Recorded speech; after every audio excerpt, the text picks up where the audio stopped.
शायद इको एक ग्रंथ धन गुरु ग्रंथ साहब जी महाराज ने जिन्हों ने कुछ इंसाफ रावण नाल कीता, वरना किसी ने भी नहीं किया। भारत के सारे रावण नूं दुष्ट कहते हैं, सारे उसनूं जालम कहते हैं। गुरु अर्जन देव जी महाराज ने इंसाफ किया। इस महापुरुष ने पूर्ण तौर पर जालम नहीं सी, हर ये कोई खूबी नहीं सी, ऐसा नहीं है। हर मनुख दे कुछ गुण आउंदे ने, कुछ औगण भी आउंदे ने। तो इस पुरुष दे कुछ गुण भी सन और गुणा दे उत्ते बिल्कुल पर्दा पा दिता जाता है। कारण हार गया सी बेचारा। हारे होए दे नाल कलम दे धनी नहीं चलते, हारे होए दे नाल जबान दे धनी नहीं चलते, हारे होए मनुख दे नाल दिमागी बंदे नहीं चलते होंगे। जो जित जाए वो कालका हो जाती है, वो महाकाली हो जाती है, वो देवी हो जाती है। कि शायद किधरे हार जाए तो फिर डायन है। पुरुष है, जित गया है तो भगवान हो गया है, हार गया है तो शैतान। ये तो जित हार देते खड़ी है, दुनिया जेतू दे पीछे चल रही है। ये नहीं देखती कि ये जो जित रहा है कौन है, इसको नहीं देखती। जित गया है इस वास्ते भगवान है। राम जित गए सन, रावण हार गए सन। अगर देखा जाए इंसाफ की कसौटी नाल देखोगे, इन्ना कसूर रावण का नहीं है, राम दे भरा दा ही है। उस जमाने स्वयंवर की प्रथा आम सी, वर चुनना, स्वयंवर। कोई लड़की लड़के दे गल दे माला पा देंदी सी, इनू कहते सन स्वयंवर, खुद वर चुन लिया। इस समाज ने खुल दी हुई सी। प्रतिष्ठित जिहड़ियां इस्त्रियां इतिहास दे बणियां हुई स्वयंवर होया, वैसे सारियां दा सी। एक प्रथा सी जो बाद दे खत्म की गई। इस वास्ते खत्म की गई कि अक्सर लड़की जज्बे के तहत, भावनावां के तहत चोण कर लेंदी सी, रिश्ता निभदा नहीं सी। अगे नौबत तलाक तक पहुंचती सी, बच्चे रुलदे सन। समाज अगे आ गया, स्वयंवर की प्रथा खत्म करनी पई। धार्मिक मुखी अगे आ गए, उन्होंने स्वयंवर की प्रथा को खत्म किया। तो यह स्वरूप नखा वरमाला लक्ष्मण के गल दे पाण लगी है। लक्ष्मण कहता नहीं, मैं ता जिंदगी कुआरा रहने का प्रण किया है और मैं अपने भरा दे नाल रहना है। तू मेरे भरा नाल गल कर ले। दा मतलब है दूजी तीजी शादी की प्रथा सी उस जमाने च, क्योंकि राम दे नाल ते सीता सी। फिर भी लक्ष्मण कहता है मेरे भरा नाल गल कर ले। ये इतिहासिक पहलू ने, ये इतिहास है। राम दे पिता दी 4 पत्नियां सन, दशरथ दी। ये प्रथा सी, तो मेरे भरा नाल गल कर ले। दोवें सुनखे सन, दोवां दा रंग रूप महान सी, दोवां दा कन प्रभावित करता सी। दोवें सुशील सन, दोवें गुणवान सन और दोवें ऋषि विशिष्ट तो धर्म की शिक्षा पढ़े हुए सन। राम कोल चली गई। राम ने भेजा नहीं, मेरे नाल मेरी पत्नी है तो मेरे भरा नाल गल कर ले। गुस्से च आके लक्ष्मण ने नक कट दी। हुण किसी इस्त्री की नक कट देनी, ये सारी जिंदगी लिए उसनों मुथाज कर देना है, करूप कर देना है। ये पहल लक्ष्मण तो हुई है, रावण तो नहीं हुई। किसी आम साधारण मनुख की भैन दे नाल इस तरह का व्यवहार हो, शायद वह भी बदले की भावना च आ जाएगा। पर वो तो राजे की भैन सी, रावण की, लंकेश की। बड़ा शक्तिशाली, बड़ा ताकतवर। महाराज की बाणी कहती है, चंद सूरज जाके तपत रसोई। अज सूरज दियां किरणां नाल चुल्हे जलन लगे ने, पर रावण के जमाने च उदों इस तरह सी। चंद सूरज जाके तपत रसोई। रसोई दे चुल्हे जलते सन सूरज दियां किरणां नाल, लकड़ां नहीं बलदियां सन। पता नहीं किस ढंग नाल उसने चुल्हे बनाए। उस जमाने सौर ऊर्जा, सूरज की रोशनी, सूरज की अग्नि तो कम ले आए इस रावण ने। इसका मतलब है लंका इतनी उन्नत सी, रावण इतना अगे वध गया सी। और उसने महल दे उत्ते सोना चाड़िया होया सी, कहंदे सोने की लंका। शिव जी का उपासक सी पक्का। चारे वेद उसनों जबानी कंठ सन और बिना मन की इकाग्रता तो कंठ नहीं हो सकते। कई लोग मेरे को पूछते हैं ਗਿਆਨੀ ਜੀ ਕੋਈ ਖੁਰਾਕ ਐਸੀ ਹੋਵੇ ਜਿਹਦੇ ਨਾਲ ਬਾਣੀ ਕੰਠ ਹੋਵੇ? ਮੈਂ ਕਿਹਾ ਕੋਈ ਖੁਰਾਕ ਨਹੀਂ ਹੈ, ਮਨ ਦੀ ਇਕਾਗਰਤਾ ਨਾਲ ਕੰਠ ਹੁੰਦੀ ਹੈ, ਕਿਸੇ ਖੁਰਾਕ ਨਾਲ ਨਹੀਂ ਹੁੰਦੀ। ਹੋ ਸਕਦਾ ਹੈ ਕੋਈ ਡਾਕਟਰ ਮੇਰੇ ਨਾਲ ਸਹਿਮਤ ਹੋਵੇ, ਭਾਵੇਂ ਨਾ ਹੋਵੇ, ਉਹ ਗੱਲ ਵੱਖਰੀ ਹੈ। ਯਾਦਾਸ਼ਤ ਸ਼ਕਤੀ ਦਾ ਤਾਲੁਕ ਮਨ ਦੀ ਇਕਾਗਰਤਾ ਨਾਲ ਹੈ, ਕਿਸੇ ਵੀ ਖੁਰਾਕ ਨਾਲ ਨਹੀਂ ਹੈ। ਇਹ ਵੀ ਮੈਂ ਅਰਜ਼ ਕਰ ਰਿਹਾ, ਮਨ ਦੀ ਇਕਾਗਰਤਾ ਨਾਲ ਹੈ। ਸਾਰੀ ਜ਼ਿੰਦਗੀ ਜਾਪ ਸਾਹਿਬ ਪੈ ਪੜ੍ਹਦੇ ਨੇ, ਬੁੱਢੇ ਹੋ ਗਏ ਨੇ, ਜ਼ਬਾਨੀ ਕੰਠ ਕੋਈ ਨਹੀਂ ਹੈ। ਉਹਨੂੰ ਚਾਰੇ ਵੇਦ ਜ਼ਬਾਨੀ ਕੰਠ ਸਨ, ਜ਼ਬਾਨੀ ਪਾਠ ਕਰਦਾ ਸੀ ਰਾਵਣ। ਇਹਦਾ ਮਤਲਬ ਹੈ ਬਿਨਾਂ ਮਨ ਦੀ ਇਕਾਗਰਤਾ ਤੋਂ ਇਹ ਨਹੀਂ ਹੋ ਸਕਦਾ, ਉਹਦਾ ਮਨ ਇਕਾਗਰ ਸੀ। शिव जी का उपासक से और मामूली उपासक नहीं सी। एक दिन उसने कह दिता, ऐ भगवन, इस सिर दे ते आशीर्वाद का हाथ रखो, नहीं तो इस शीश की मैनू लोड़ नहीं है। शीश कट के अगों रख दिता है।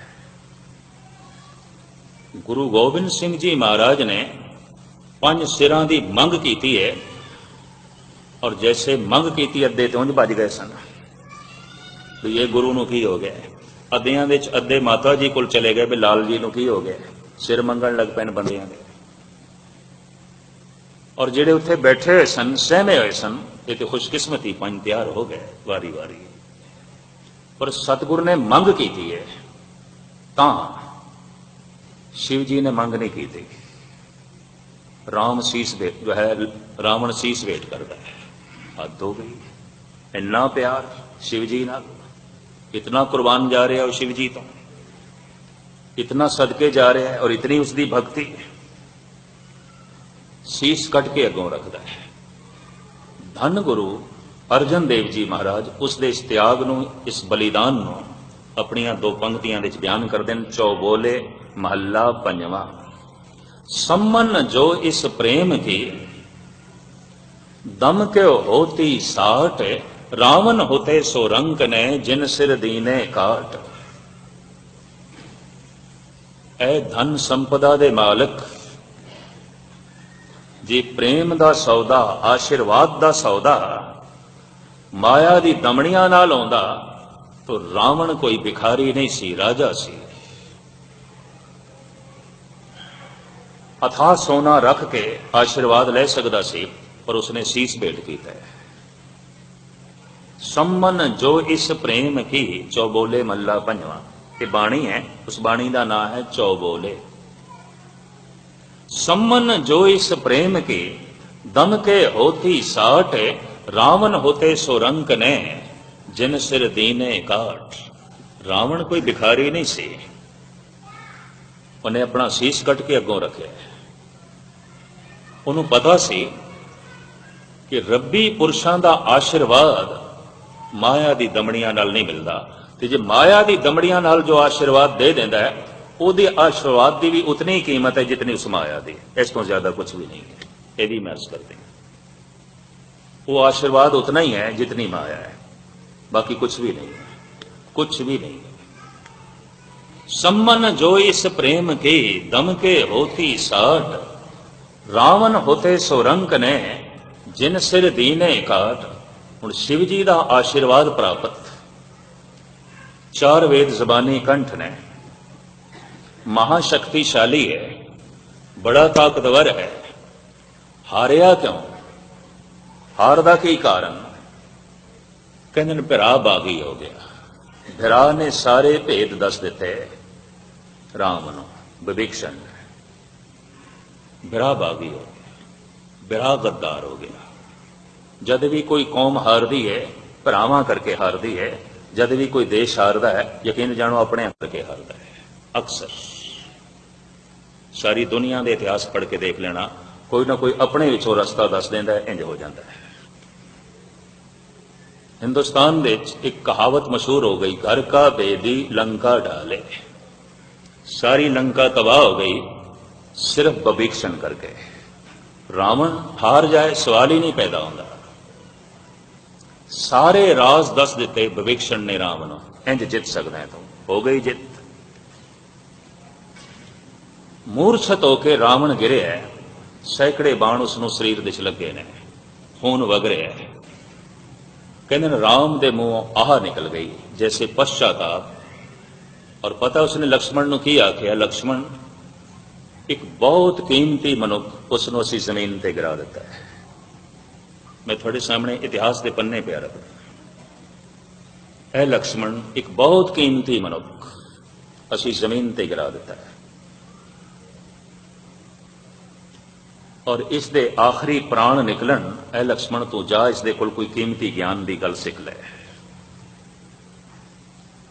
मैं ना 10-15 साल देखे ने सिखा ने पता नहीं कितने गिरा दिते मनुख, जिन्हां कोल दिल दिमाग सी, जिन्हां कोल सोच शक्ति सी। किसी ते इल्जाम ला के गिरा दो, किसी नूं गिरा दो। गिराना तो आसान है। एक दरख्त नूं पैदा करने दे फुल फल तक अपनाने दे 35-40 साल लग जाते हैं, उन्होंने कटद्या कितनी देर लगती है। गंडेंदियां 6 माह, तुणेंदियां 1 खिन। राम कहते ने लक्ष्मण एक बहुत कीमती मनुख जमीन ते गिर गया है, और ये वाकई खाक दे खाक हो जाए इस तो पहले इहदे तन दे जो चानना है, जो प्रकाश है, जो नूर है, जा तू भज के जा इहदे कोल लै। हुण जिस नाल इतना वड्डा युद्ध होया होवे और रावण की पवित्रता दे उत्ते एक भी धब्बा नहीं है, सीता नूं उसने सिर्फ कैद रखे है। अपने महलों विच कैद नहीं रखिया, अशोक वाटिका दे अपने महलों तो बहुत दूर बाहर।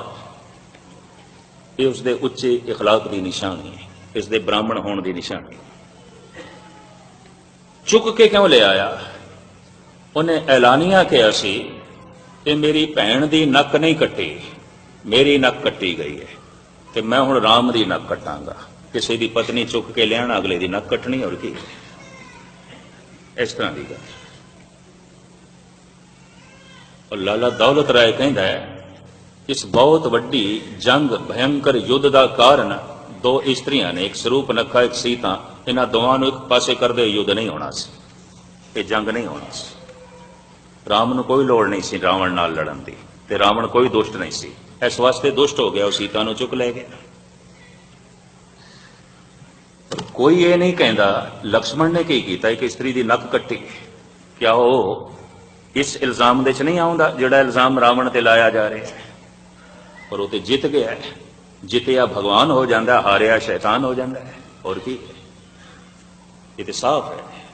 जितया भगवान हो जाता है, हारिया शैतान हो जाता है। और जिते होए दे नाल कलम दे धनी तुलसी जैसे, कलम दे धनी, दिमाग दे धनी, जबान दे धनी चल पैंदे ने, हारे होए दे नाल कोई नहीं चलता। हारे को हरि नाम। तो मैं करा हार गया रावण, कौन साथ दे? कलम दे धनी, दिमाग दे धनी, जबान दे धनी, सोचने वाले दार्शनिक, फिलोसफर, चिंतक, कवि सब हट गए। किसी ने इसके हक च नहीं लिखा दुष्ट है, शैतान है। पर सोचना चाहिए इसने क्यों किया? इसकी भैन की भी तो नक कट्टी है, तो नक कट्टण वाला कौन है? अगर सीता नूं चुक के लियाण वाला शैतान है, तो नक कट्टण वाला कौन है? और वो भी किसी स्त्री की अबला दी, और वो भी कोई बहुत बड़ा कसूर नहीं, कोई कसूर नहीं। उस जमाने की प्रथा सी, उस जमाने का रिवाज सी स्वयंवर का। वो तो वरमाला पहनाण लगी, उसकी नक कट लेगी। ये तो बहुत बड़ा द्रोह है, ये तो बहुत बड़ा जुल्म है। पर नहीं आखांगे जालिम, क्योंकि जित गए ने। जो जित जाए वो भगवान हो जाता है, जो हार जाए वो शैतान हो जाता है। एक सही है, जेड़े गुण राम दे च ने उतने गुण रावण दे च भी ने। धार्मिक है राम, धार्मिक है रावण। विशिष्ट कुल पढ़े ने राम, पाठी ने अच्छे, नाम जपण वाले ने, रसिक ने, ईश्वर नूं मनण वाले ने। पर यह भी नास्तिक नहीं है, शिव जी का उपासक है, चारे वेद उसनूं जबानी कंठ ने। धार्मिक तौर पर दोहां का कोई मतभेद भी नहीं, घरेलू झगड़ा है, यह भी मैं अर्ज करते हैं। 2 स्त्रियां ने एक पासे करते हुए जंग नहीं होनी सी, लाला दौलत राय ने ऐसा ही लिखे है। तो खैर मुख्तसर में अर्ज करा, राम कहते ने ए लक्ष्मण बड़ा कीमती मनुख जा रहा है, गिर गया। असी जिस इंसान को जमीन ते गिराया है, ये मामूली पद्धर का नहीं है, बहुत महान इंसान है। जा इसके प्राण निकलन, इस तो पहले इसकी कुछ महानता अपनी झोली च पा ले, तू भज के जा। लक्ष्मण गया, राम जिथे निर्माणता की मूर्ति सन, हलेम सन, उत्थे लक्ष्मण की तबीयत बिल्कुल इस तो उल्ट सी, बिल्कुल राम तो उल्ट। वो जिथे शांतमई सन, ये बिल्कुल क्रोधी सुभाव। वो जिथे दूरदृष्ट सन, इतनी गल लक्ष्मण दे च नहीं सी। ये भी मैं अर्ज कर दिया। सिर दे भार खड़े हो गए ते कहन लगे, है ब्राह्मण देवता सुने थोड़े कोल बड़ा ज्ञान है, बड़ी समझ है, कोई कीमती गल साड़ी झोली च भी पाओ जो साड़ी जिंदगी च काम आवे। अखां खोलियां ने इस तड़प दे रावण ने, और इंज मुस्कुराया है जिवें किसी बच्चे ते किसी नादान ते। अखां मीट लईयां, तड़प रहा सी बेचारा, प्राण निकल रहे सन, नहीं कुछ बोले। लक्ष्मण वापस आ गया, कहता भगवान वो तो बोलता ही नहीं, तो जब बोलता ही नहीं वो कोल की ज्ञान लईए। राम कहने पुरखा तेरे कोल वो वसफ नहीं है ज्ञान लैण दा।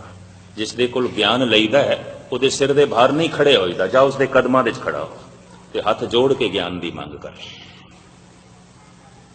हुण जिस दे कदमां दे राम अपने भरा नूं खड़ा करना चाहते ने, यकीन जानो मनुख कोई मामूली पद्धर का नहीं हो सकता, बड़ा कीमती मनुख, वकत का कीमती इंसान है। कदमां दे खड़ा होया लक्ष्मण और कहंदा हथ जोड़ के, ऐ ब्राह्मण देवता, जो जिंदगी का कीमती अनुभव है इस आखिरी समय साड़ी झोली च पाओ। रावण के नेत्र खुले ने, बोले, ऐ लक्ष्मण, हुण तैनू लैण दी ढंग आया है, हुण तैनू प्राप्त करन दा ढंग आया है। सुन, मनुख की जिंदगी दे कल कतई नहीं आउंदा। जो जरूरी काम होवे उसनू हमेशा ही अज कर लेना चाहिए, मुलतवी नहीं करना चाहिए, कल ते नहीं सुटना चाहिए, पोस्टपोन नहीं करना चाहिए। मनुख अक्सर जब चंगियाइयां नू कल ते सुट देंदा है, उसकी जिंदगी च कदी चंगियाई फलीभूत भी नहीं हो सकती, नेकियां फलीभूत भी नहीं हो सकदियां। इतना कीमती ज्ञान है मरदियां होया भी दे रहे है रावण। हिंदुस्तानियों के अचेतन मन दे च एहसास है, जद भी साल दे साल रावण नूं जलांदे ने ना, उस तो पहले वो जिहड़ा स्वरूप बना के लियादे ना राम ते लक्ष्मण का, वो रावण की परिक्रमा करता है। शायद थोड़े च किसी ने देखा हो, पहले परिक्रमा करते हैं, सजदा करते हैं, और सारा दिन भी हिंदू लोग मत्था टेकते हैं। भाई हद हो गई, एक पासे तो इसका पुतला जलाना है, यदि बेइज्जती करनी है, फिर मत्था टेकने का की मतलब, क्यों मत्था टेकते हो? सारा दिन परिक्रमा पे करते हो, सारा दिन मत्था पे टेकते हो। अचेतन मन दे ये ख्याल है कि बंदा तो भगवान की तरह से, फिर इतनी बेइज्जती क्यों कर रहे हो? साल दे साल उसको जला क्यों रहे हो, फूक क्यों रहे हो, उसका पुतला क्यों जला रहे हो? हार गया। हारना ही शैतानियत है, जित जाना ही भगवान होना।